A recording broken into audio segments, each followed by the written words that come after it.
ज्या पद्धतीने आपण बघितलं अतिशय क्रूरपणे काश्मीरमध्ये पर्यटकांवर जो गोळीबार झाला, अतिरेकी हल्ला झाला, मला असं वाटतं ही वेळ आहे की सगळ्यांनी एकत्रितपणे या दहशतवादी हल्ल्याला तोंड देणं गरजेचं आहे। कालच सन्माननीय राजसाहेबांनी त्या पद्धतीची भूमिका जाहीर केली आणि सांगितलं की या अतिरेक्यांना 10 जन्म विसरणार नाहीत, अशा पद्धतीचा धडा हा सरकारने त्यांना द्यावा। आणि हेही सांगितलं की भारत सरकारच्या पाठी, केंद्र सरकारच्या पाठी, काश्मीर लोकांच्या पाठी महाराष्ट्र नवनिर्माण सेना भक्कमपणे उभा आहे। मॉरल सपोर्टच नाही, आज आपण बघितलं तर जिओ पॉलिटिक्स जर बघितलं या सगळ्याचं तर 370 कलम हटवल्यानंतर अतिशय सुरळीतपणे सगळं काश्मीर चाललं होतं। लोकांचा रोजगार वाढत होता, पर्यटन वाढत होतं, अनेक पर्यटक हे काश्मीरला जात होते, तिकडे एन्जॉय करत होते आणि त्यामुळे त्याचा परिणाम असा झाला की अतिरेकी बनवण्याचं कारस्थान करणारे जे लोक आहेत त्यांची अडचण व्हायला लागली। कारण जशी जशी सुबत्ता काश्मीरमध्ये वाढायला लागली तसे तसे अतिरेकी तयार होणं बंद झालं। लोकांनी त्या गोष्टीकडे पाठ फिरवली, मुख्य प्रवाहात येण्याची सुरुवात ही काश्मीरमध्ये व्हायला लागली। याच गोष्टीच्या भीतीमुळे की आता जर सगळं सुरळीत पार पडलं, पर्यटक यायला लागले, लोकांना उद्योगधंदे वाढायला लागले, लोकांचं कामं वाढायला लागली, तर आपल्याला अतिरेकी तयार करता येणार नाहीत या भीतीमुळे आणि यासाठी कटकारस्थान करून पर्यटकांवर काश्मीरमध्ये हल्ला केला गेला। त्यामध्ये 6 महाराष्ट्राचे आणि पूर्ण देशाचे 27 मला वाटतं लोक मृत्युमुखी पडले। महाराष्ट्र नवनिर्माण सेनेतर्फे आम्ही त्यांना श्रद्धांजली पण वाहतो। पण नुसतं श्रद्धांजली वाहून नुसतं हे करून ही गोष्ट थांबणार नाहीये। कुठेतरी या दहशतवादाला उत्तर देणं गरजेचं आहे। केंद्र सरकार त्यांच्या पद्धतीने देईल याची आम्हाला 100% खात्री आहे। जो काय बदला घ्यायचा आहे, जे काय सजा द्यायची ज्यांना ती देईलच, पण दहशतवाद्यांना नागरिक म्हणून आपण सगळ्यांनी उत्तर दिलं पाहिजे की तुमच्या दहशतवादाचं उत्तर हे काश्मीरचं पर्यटन आहे। आणि म्हणून मी आज आमचे मित्र राजाराणी ट्रॅव्हल्सचे ज्यांनी फार पहिल्यापासून म्हणजे जेव्हा काश्मीरमध्ये तशी परिस्थिती नव्हती तेव्हा सुद्धा त्यांनी काश्मीरच्या या सहली आयोजित केलेल्या, आम्ही त्यांना विनंती केली की आम्हाला आता काश्मीरला जायचंय। महाराष्ट्र नवनिर्माण सेनेचे पदाधिकारी आम्हाला सुद्धा काश्मीरला जायचंय, तर आमच्यासाठी तुम्ही एक ट्रिप अरेंज करा, आम्ही तिथे येऊ।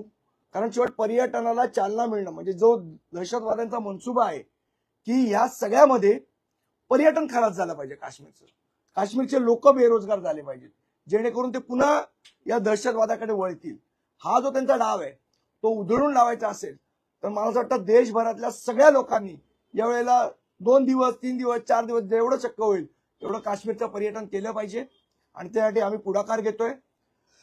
आम्ही मनसेचे पदाधिकारी सुद्धा आम्ही त्यांना सांगितलं की आम्ही काश्मीरला येणार आहोत, तुम्ही आम्हाला तारीख सांगा, साधारण 5 मे नंतर कुठली तारीख जसं तुमचे अरेंजमेंट होऊ शकतात त्याप्रमाणे आम्हाला पैसे सांगा, आम्ही पैसे भरू। काश्मीरचं पर्यटन जगलं पाहिजे आणि दहशतवादाला उत्तर हे या पर्यटनाने आम्ही देणार आहोत।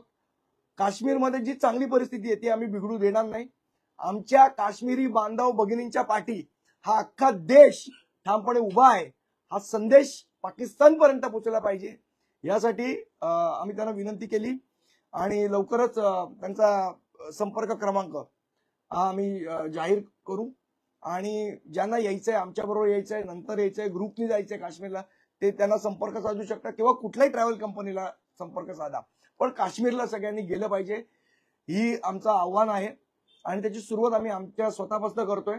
आमचे पदाधिकारी काही तयार झाले, आमचा एक 50 जणांचा ग्रुप तयार झाला, जास्ती आले तर जास्ती जण जसं ऍडजस्ट होईल त्याप्रमाणे पण आम्ही काश्मीरला जाणार आहोत आणि त्यासाठी आज मी त्यांना बोलवलं होतं, त्यांच्याशी चर्चा केली, थोड्या वेळात ते पॅकेज देतील आम्हाला आणि त्याप्रमाणे आम्ही आमच्या पदाधिकाऱ्यांना पण सांगू, आमच्या कार्यकर्त्यांना सांगू, महाराष्ट्र नवनिर्माण सेनेच्या सर्व नागरिकांना, कशाला महाराष्ट्र नवनिर्माण सेना, या वेळेला सगळ्या देश एकत्र येऊन हे केलं पाहिजे।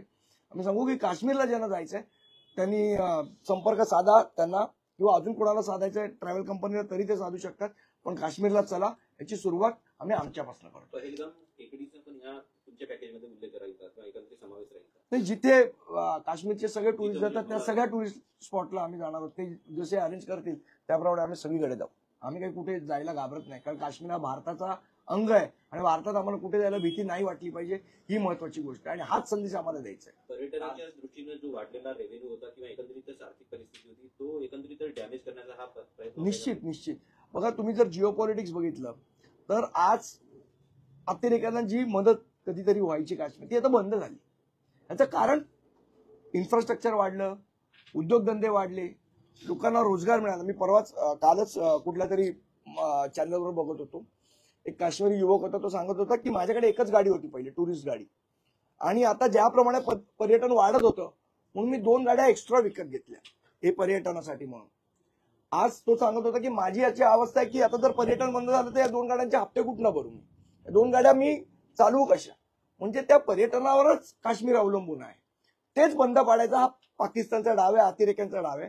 तो डाव हाणून पाडायचा असेल तर देश म्हणून आपण एकत्र येऊन पर्यटन करायला पाहिजे आणि हे दहशतवादाचं उत्तर असेल असं मला वाटतं की कुठल्याही प्रसंगात भारतातले सगळे नागरिक एक होऊ शकतात, हा संदेश पोहोचला पाहिजे. याची सुरुवात आम्ही आमच्या वाजता. कालच्या हल्ल्यानंतर अनेक पर्यटकांनी त्यांच्या बुकिंग रद्द केलेल्या आहेत, अनेक पर्यटकांची घट झालेली आहे असे ट्रॅव्हल एजन्सीचं म्हणणं आहे. म्हणूनच मी त्यांना, माझी सुद्धा त्यांच्याशी काल ही चर्चा झाली आणि म्हणून आम्ही ठरवलं की जर संदेश द्यायचा असेल की तुमचा मनसुबा कामयाब होणार नाही, दहशतवादाचं उत्तर आम्ही पर्यटनाने देऊ, हा जर संदेश द्यायचा असेल तर दुसऱ्याच्या घरात छत्रपती शिवाजी महाराज जन्माला यावेत असं नाही ना, स्वतःपासून सुरुवात करायला पाहिजे.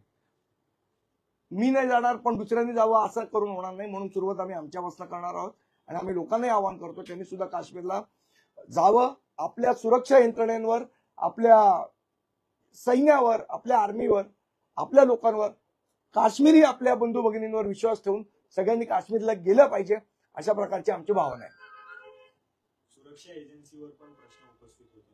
2000 ज्या ठिकाणी नागरिक जमा झाले होते तिथं कुठल्याही प्रकारचा फौजफाटा नव्हता. मला असं वाटतं सुरक्षेमध्ये काही लॅप्सेस राहिले असतील, पण आता जे कळलेत ते निश्चितपणे दुरुस्ती करेल सरकार. खास जर बघितलं तर महिला आणि लहान मुलांना सोडून देण्यात आलेलं होतं तुमच्या या, आणि पुरुषांना टार्गेट करण्यात आलं होतं. तर तुमच्या या सहलीमध्ये सगळ्यांचा समावेश असणार आहे की तुम्ही जे कोण येतील त्या सगळ्यांना वेलकम आहे. सगळ्यांना आम्ही सांगणार आहोत, ज्यांना यायची इच्छा आहे ते येऊ शकतात, कोणावर जोर जबरदस्तीला नाहीये, पण अगदी लहान मुलांपासून ते ज्यांना यायचंय ते कोणी येऊ शकतात. त्याच्यामध्ये काय असं जेंडर भेद केलेला नाही. अनेक नागरिक काश्मीरमध्ये आरती पर्यटनासाठी गेलेले होते. काल उपमुख्यमंत्री एकनाथ शिंदे प्रायव्हेट जेटमध्ये नागरिकांसाठी गेलेले होते, त्यांच्यावर टीका होती आहे पीआरचा भाग म्हणून अशा प्रकारे. बघा, काय भूमिका असेल? असं आहे, तुम्हाला ती गोष्ट माहित असेल, वडील मुलगा आणि गाढव तसंच आहे. तुम्ही दोघंही गाढवावर बसले तरी टीका होणार आहे, एकटे वडील गाढवावर बसले तरी टीका होणार आहे, एकटा मुलगा गाढवावर बसला तरी टीका होणार आहे, गाढव अंगावर घेतलं तरी टीका होणार आहे. त्यामुळे टीकाही होतच राहते.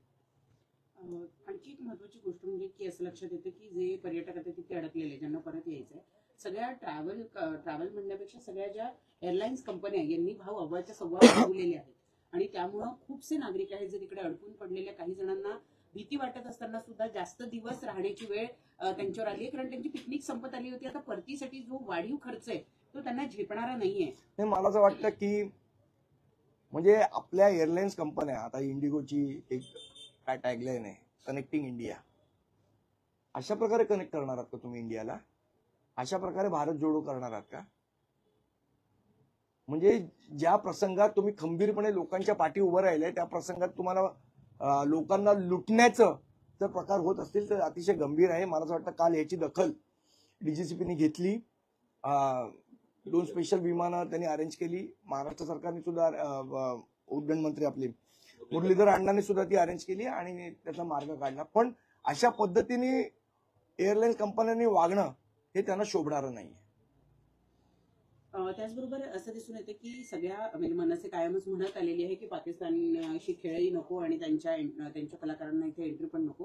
परंतु कालपासून अनेक खेळाडू आहेत, अनेक माजी खेळाडू आहेत, मोठे नाव कमवलेले खेळाडू आहेत, सचिन तेंडुलकर पासून अनेक जणांनी पाकिस्तान बरोबर खेळाचे सुद्धा सगळे संबंध तोडले गेले पाहिजे आणि एंटरटेनमेंटचे सुद्धा सगळे संबंध तोडले गेले पाहिजे अशी वाच्यता करायला सुरुवात केलेली आहे. याबद्दल मला वाटतं उशिरा का होईना काही लोकांना जाग आली, काही नतद्रष्ट होते आपल्याकडे, त्या अग्रवाल सारखे जे पाकिस्तानी कलाकारांना घेऊन चित्रपट बनवत होते.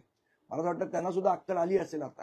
ज्या पद्धतीचे निरपराध लोकांना मारण्याचं काम हे लोक करतायत, या लोकांना कशाबद्दल आपण इथनं पैसे कमवून जाणार आणि तिकडे दहशतवादी तयार करणार का?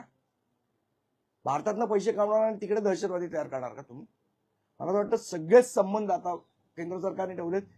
आमची तर भूमिका पहिल्यापासूनच आहे की महाराष्ट्रात आम्ही पाकिस्तानी कलाकारांचे चित्रपट प्रदर्शित होऊ देणार नाही. पण ही भूमिका माझ्या मते सर्व भारतातल्या सर्व राज्यांनी घेतली पाहिजे, ही आमची विनंती आहे.